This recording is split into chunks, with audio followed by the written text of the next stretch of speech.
Ini adalah Wuling Alves, mobil baru Wuling yang bikin banyak orang penasaran. Gue udah bahas mobil ini di IMS, gue juga udah bahas di Surabaya, dan ini adalah kesempatan ketiga gue nyobain mobil ini lagi. Sekarang gue mau bahas A to Z Experience Wuling Alves yang harganya start dari 200 jutaan aja, dan bahkan untuk varian top seperti ini harganya nggak sampai 300 jutaan OTR Jakarta. Seperti yang bisa kalian tebak, value for money-nya cukup tinggi karena kita bisa dapat produk yang speknya hebat dengan harga bersahabat. Dapat apa aja sih? Pertama-tama, penampilannya. Meski harganya ramah, tapi kita dapat mobil yang desainnya wah dan stylish banget. Cobain deh, kalian bawa mobil ini, terus tunjukin ke orang lain, misalnya kerabat atau teman kalian. Terus bilang kalau harganya nggak sampai 300 jutaan. Mungkin mereka masih bisa sok stay cool di luar, tapi di dalam hati, mereka pasti kaget karena nggak nyangka. Coba, mention mobil 200-300 jutaan yang bisa tampil modern dan stylish kayak begini. Nggak kepikiran kan? Sama. Ada beberapa detail kecil yang gue suka. Contoh, bentuk titik LED di sini yang seragam sama ornamen kecil di bagian grillnya. Terus ada tarikan garis yang cukup menarik di pilar C.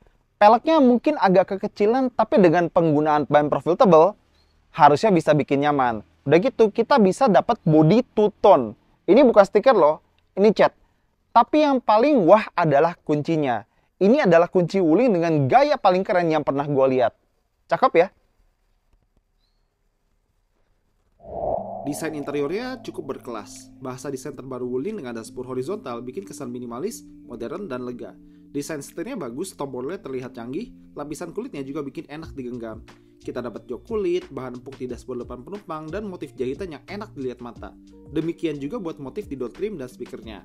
Instrumennya full screen, pakai warna hitam biru jadi berkesan futuristik. Layar head unitnya udah widescreen jadi memudahkan terutama buat penumpang. Meski nggak ada putaran volume buat penumpang, tapi supir bisa ngatur volume pakai tombol di setir. Bicara soal tombol, interior Wuling Alves nggak cuma enak dilihat tapi juga enak dirasa. Joystick AC-nya ada bobotnya kalau dimainin, bahkan tombol serta switch di setir dan setelan AC enak dimaininnya. Lalu salut buat Wuling Alves yang masih menyediakan switch fisik untuk AC yang memudahkan kita kalau mau ngatur AC, jadi nggak semuanya dari touchscreen. Good! Biar penumpang lebih nyaman, ada USB yang udah fast charging, jadi kalau penumpang ngecas gadget nggak usah lama-lama. Head unitnya juga sudah terkoneksi ke internet, dan untuk tipe iX ini dia punya sunroof. Mobil nggak sampai 300 jutaan punya sunroof loh, luar biasa. Pengemudi juga dapat banyak. Ada electronic parking brake, ada sistem ADAS, nanti kita jelasin. Ada brake hold, jadi kalau kena macet nggak usah capek-capek nahan pedal rem. Terus kalau kita mundur, ada garis kuning yang bisa belok-belok kalau kita muterin setir. Jadi parkirnya lebih gampang karena udah dikasih ancar-ancar sama mobilnya. Bagus kan? Buat pengemudi sama penumpang, dua-duanya bisa ngerasain teknologi WIN alias Wuling Indonesian Command. Dia responsif dan canggih loh. Jadi kita bisa ngobrol atau ngasih perintah mobil ini dengan bahasa Indonesia. Caranya gampang, tinggal bilang, "Halo Wuling." Halo, Sekarang hari apa? hari ini hari Senin. Bener sih, ini hari Senin. Kita coba lagi. "Halo Wuling." Halo, Buka sunroof. oke, membuka sunroof. Penumpang belakang juga cukup dimanja. Kabin belakangnya luas, ruang kaki sama kepala lega dan nyaman. Bahkan, kita bisa rebahin sandarannya biar duduknya lebih rileks. Ruang bagasinya juga luas, namun penumpang belakang tidak mendapatkan armrest atau cup holder di tengah. Biar lebih nyaman, penumpang belakang dapat AC dan USB port untuk ngecas gadget. Cocok buat kalian yang nggak bisa lepas dari smartphone. Gak cuma saat di dalam mobil, kita juga bisa ngerasain teknologi Wuling Alves saat di luar mobil. Mobil ini udah pakai teknologi IOV, pakai aplikasi Wuling Remote Control. Kita bisa nyobain macam-macam pakai aplikasi ini. Misalnya, lock mobil, unlock mobil. Kita juga bisa nyalain mesin mobil dan nyalain AC dari jarak jauh. Tapi, ada dua hal yang paling menarik buat gua. Yang pertama adalah Bluetooth key. Jadi, kita bisa pakai smartphone kita buat jadi kunci mobilnya.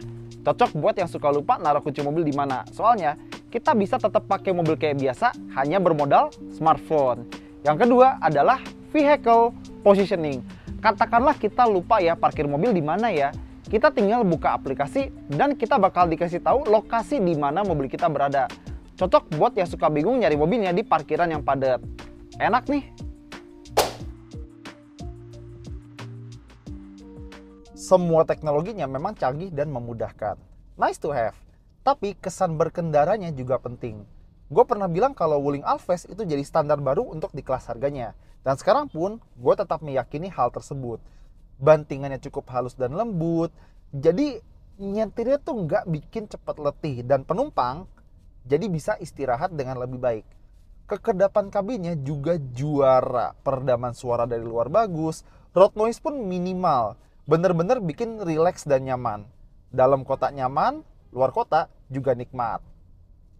Ngomong-ngomong soal pemakaian luar kota, kita bakal sangat terbantu dengan sistem ADAS dari Wuling Alphest ini kalau lagi road trip. Dia punya Adaptive Cruise Control yang bisa jaga jarak aman antara mobil kita sama mobil di depannya. Mobil depan ngerem, kita ikut ngerem, mobil depan maju, kita ikut maju. Dia juga punya lane recognition yang bakal bantu ngingetin kita saat mobil kita nginjek marka jalan, biar kita kembali fokus dan bakal ngarahin ke jalur yang seharusnya.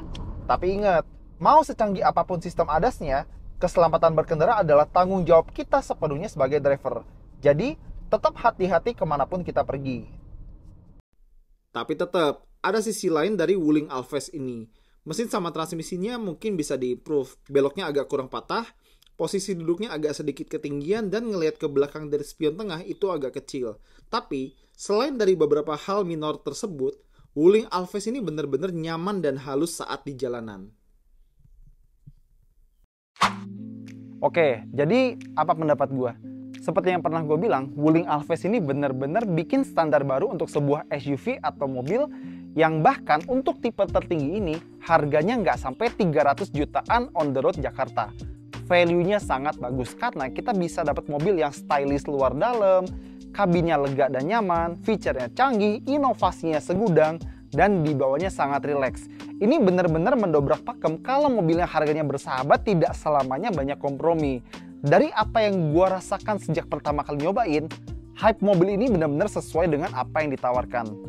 Benar-benar definisi style and innovation in one SUV.